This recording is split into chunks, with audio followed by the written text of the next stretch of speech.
Para sahabat, sebangsa, dan setanah air. Situasi politik di Indonesia benar-benar aneh. Saking absurdnya, segala upaya untuk memancing di air keruh tidak mampu menarik simpati rakyat. Mengapa seperti itu? Rakyat bingung dan sulit melihat atau hendak memihak kepada siapa. Kok bisa seperti itu? Karena pola yang diperlihatkan adalah model pesawat stealth atau pesawat siluman. Penyerangnya tidak terlihat, tetapi terasa. Sasarannya juga dummy, hanya memunculkan seorang sasaran tembak, yaitu Jokowi. Ini sebuah kebodohan. Seharusnya tetap dimunculkan ciri superhero yang bisa dilirik rakyat, sekalipun bentuknya dummy juga, sehingga bisa memunculkan simpati atas perjuangan mereka. Tetapi mereka tidak berani, karena mereka kesulitan mencari celah kesalahan Jokowi. Jadi, sebenarnya mereka juga sadar bahwa mereka tetap akan gagal karena pintu masuk mereka tidak ada sama sekali. Akibatnya, mereka mendaur ulang hoaks yang lama, yaitu ijazah palsu Jokowi. Yang jelas, mereka harus melawan atau bisnis mereka akan habis. Para sahabat yang saya hormati, bila kita perhatikan, perbuatan mereka ini memang sangat jahat, sudah cenderung memanipulasi dan menjerumuskan nalar anak bangsa ke arah kesesatan. Rakyat menengah dan nasionalis paham. Yang jelas, bukan RW 24 atau RT 16 sebagai pemain utama, apalagi sebagai bohir.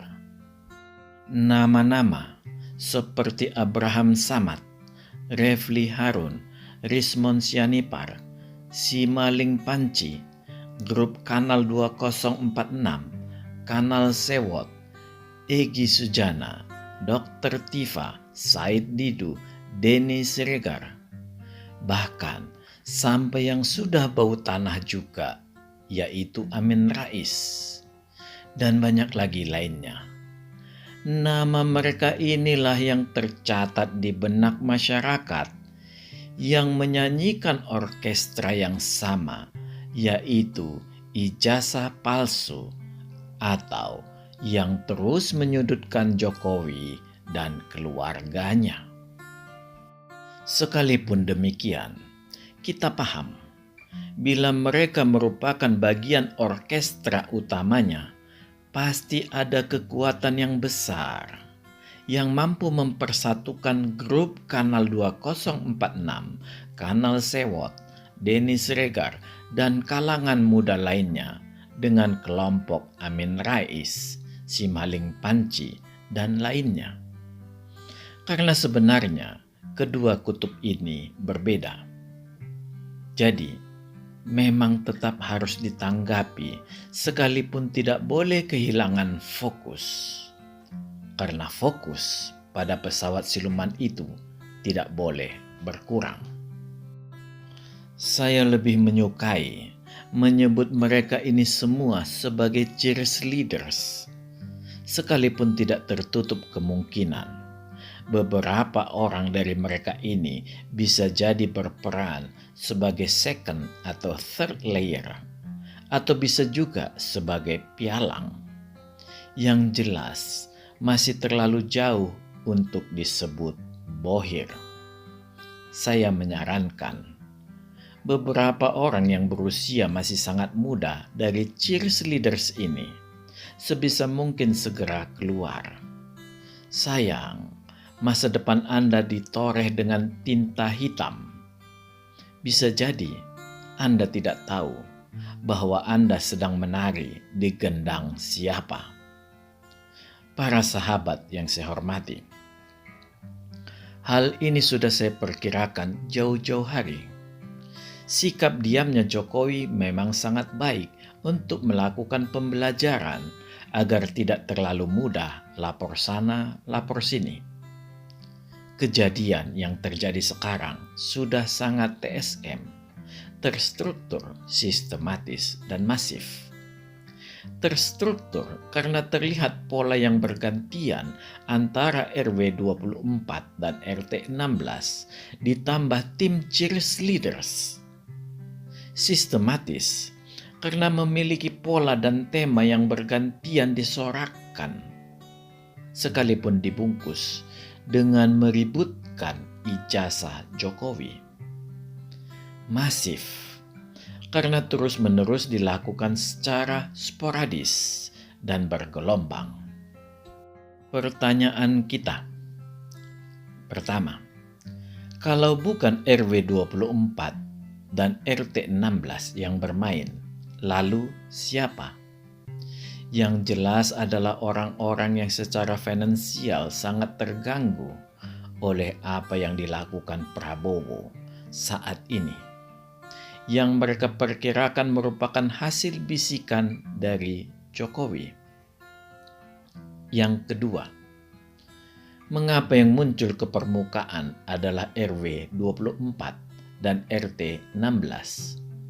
Semua itu adalah kamuflase yang hanya berperan sebagai pemandu sorak. Yang ketiga, bila demikian, tentunya dana yang dimiliki Bohir sangat besar. Iya, amat sangat besar. Para sahabat yang saya hormati, batu loncatan mereka adalah ijazah Jokowi. Di sini mereka melakukan penetrasi berulang melalui Simalingpaci, Panci, Rismon, Tifa, dan Egy. Cara yang mereka lakukan sudah sangat keterlaluan, jauh menyimpang dari nalar sehat akademis. Padahal mereka mengatakan yang mereka lakukan adalah metode kajian dan penelitian akademis. Jokowi tidak perlu menunjukkan ijazah. Itu bukan kewajiban Jokowi. Semua yang mereka lakukan sebenarnya cenderung menjadi tuduhan kepada UGM sebagai institusi yang bisa mengeluarkan ijazah palsu. Iya, UGM-lah sebagai tertuduh. UGM-lah yang wajib menjawab. Bila Jokowi hendak membantu penelitian Simalingpaci CS yang katanya syarat dengan kajian akademis itu, Jokowi cukup menyiapkan air kencing di botol aqua. Sepertinya mereka memerlukan itu nanti. Sebab setelah mereka selesai memeriksa ijazah, lalu ke skripsi, kemudian mereka akan melanjutkan dengan meneliti tempat kerja praktek. Karena Jokowi kerja praktek di hutan, kemungkinan besar mereka akan mengendus-endus di mana Jokowi pernah kencing dan membandingkannya dengan sampel. Bisa dipastikan, hasil penelitian mereka akan spektakuler. Dengan ketajaman intuisi dan penciuman mereka bisa memastikan Jokowi tidak pernah kencing di hutan itu dan menyimpulkan Jokowi tidak pernah kerja praktek. Analisis mereka akan segera menyebar di media hoax. Memang sungguh berat tugas mereka yang mungkin diberikan seorang Bohir. Ya, namanya mencari makan. Disuruh membandingkan air kencing juga tidak apa. Para sahabat yang saya hormati, Melalui batu loncatan ijazah ini, sang bohir akan bergerak ke sasaran utama, yaitu menciptakan sebuah peristiwa yang seolah merupakan titik kulminasi dari apa yang sudah pernah mereka gaungkan sebelumnya, yaitu Jokowi akan mengkudeta Prabowo dalam 1-2 tahun pemerintahan Prabowo. Jadi, ijazah palsu ini hanya batu loncatan agar terjadi kisruh dan timbul ketegangan antara Jokowi dan Prabowo. Sementara itu, pesawat stealth tetap dengan tugas utamanya untuk menciptakan titik pemantik api. Mereka berhitung dengan narasi utama yang telah mereka gaungkan jauh hari, yaitu Jokowi akan mendudukkan Gibran sebagai presiden.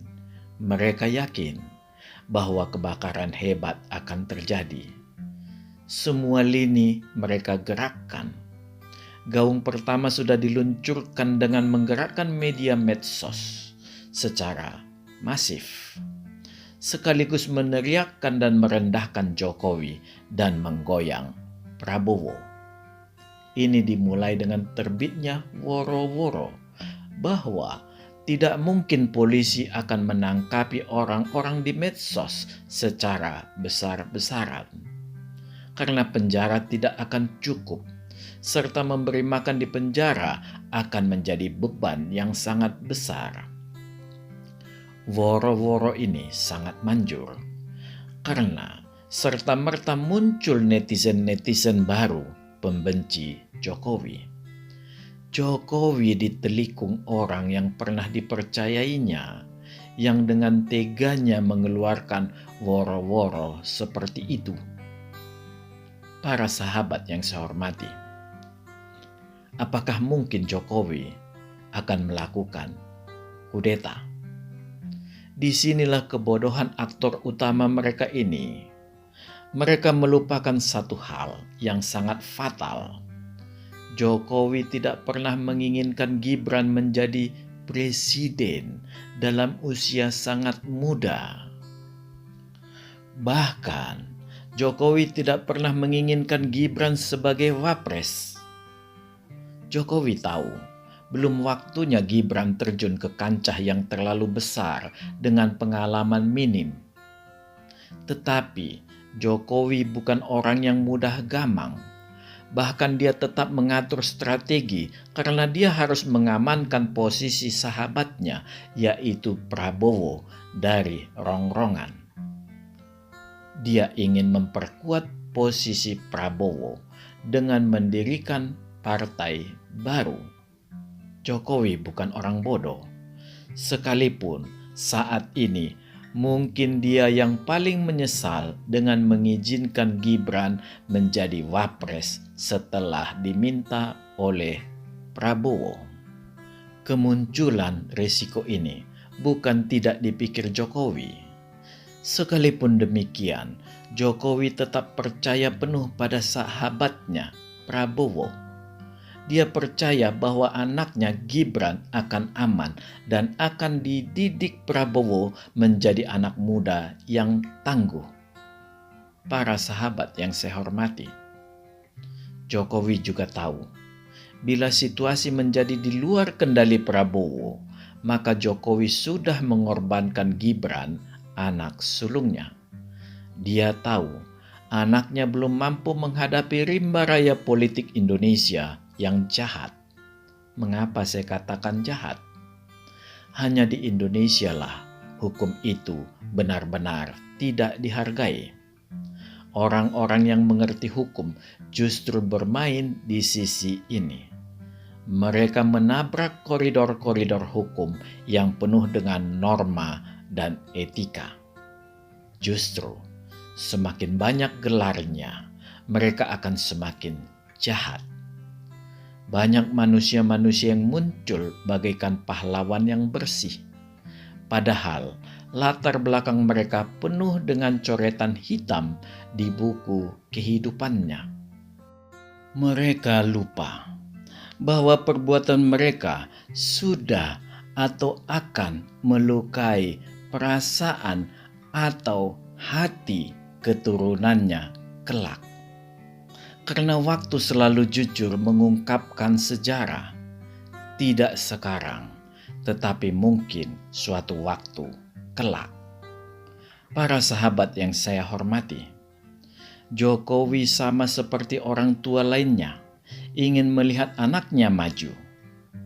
Sekalipun dengan was-was, dia mengizinkan anaknya menjadi wapres. Sebuah persimpangan jalan yang berat dan penuh risiko. Tetapi, dia memang harus memilih.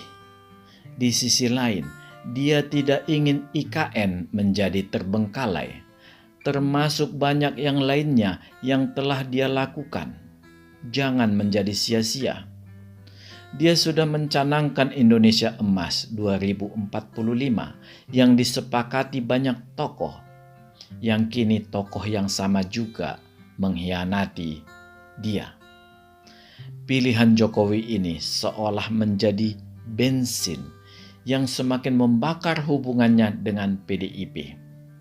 Tetapi memang PDIP tidak bisa lagi untuk dipertahankan. Partai yang semakin hari semakin tidak jelas dan banyak orangnya hanya menjadi tukang bising yang muncul dari sikap arogan dan sombong, yang bisa jadi sudah menjadi ciri partai ini. Partai ini akan hancur sampai level terendah bila Mega tidak diganti. Dan mungkin Adian Apitupulu harus mulai berpikir ulang untuk menilai siapa yang lebih demokratis antara Megawati dengan Soeharto. Pada saat ini, Megawati memimpin PDIP sudah sama lamanya dengan Soeharto, yaitu 32 tahun. Adian bisa juga membandingkan dari banyak sisi, termasuk dari aspek politik dinasti. Kalau dari kemampuan sebagai presiden, tidak usah dipikirkan Adian, karena Mega tidak apple to apple untuk dibandingkan. Karena dia hanya sebagai presiden berkisar 2-3 tahun, dan sangat wajar bila belum melakukan apa-apa. Jadi, memanglah tidak perlu menunggu tahun 2029. Bila Mega tetap sebagai ketum pada bulan Mei ini, maka tidak mengherankan PDIP sudah tamat. Sangat disayangkan, partai warisan Orba yang satu-satunya tetap sebagai Orba, dan yang lebih Soeharto dari Soeharto sendiri. Para sahabat sebangsa dan setanah air, seperti apapun perkembangan politik, bila Prabowo fokus tetap terus membangun negara, serta tetap terus mengejar para koruptor, semua akan tetap baik-baik saja. Semua hasutan tentang kudeta tidak akan pernah terjadi bila dikatakan Jokowi sebagai pelakunya. Jokowi sendiri akan tetap mendukung Prabowo sebagai presiden sekuat umur Prabowo sebelum dipanggil Tuhan. Karena bagi Jokowi tidak ada yang hendak dikejar Gibran dengan usia yang sangat muda. Bahkan cenderung Gibran harus mengulur waktu. Dengan demikian, Jokowi bisa melihat bahwa Gibran mampu mematangkan dirinya menjelang 2045. Di awalnya, rakyat Indonesia ingin memberikan penghargaan atas pengorbanan segalanya dari Jokowi, termasuk hatinya yang berdarah-darah akibat caci maki dan hinaan kepada keluarganya, dengan memberikan jabatan presiden bagi Gibran untuk memasuki 100 tahun Indonesia merdeka. Sebenarnya, hanya inilah yang bisa diberikan rakyat Indonesia sebagai ucapan terima kasih. Semua telah bergeser dengan permintaan Prabowo agar Gibran menjadi wapresnya. Tidak mengapa, mudah-mudahan semua berjalan dengan baik, sekalipun penuh dengan riuh rendah politik. Inilah saatnya Gibran melatih diri. Sebisa mungkin Jokowi menuntun Gibran melalui orang-orang yang memiliki wisdom untuk mendampingi Gibran. Bila Jokowi hendak mendirikan partai, ini sangat baik dengan bersinergi dengan partai-partai di KIM, terlebih Gerindra, agar Prabowo bisa memasuki periode kedua. Bagaimana dengan PDIP? Bila PDIP tidak berubah, dia hanya akan tercatat di sejarah Indonesia bahwa pernah ada partai bernama PDIP. Bagaimana dengan para cheerleaders? Biarlah mereka tetap seperti itu, karena tetap akan ada yang memakai jasa mereka. Dan memang hanya seperti itulah kemampuan mereka dalam mencari makan, tidak lebih. Salam, majulah Indonesia.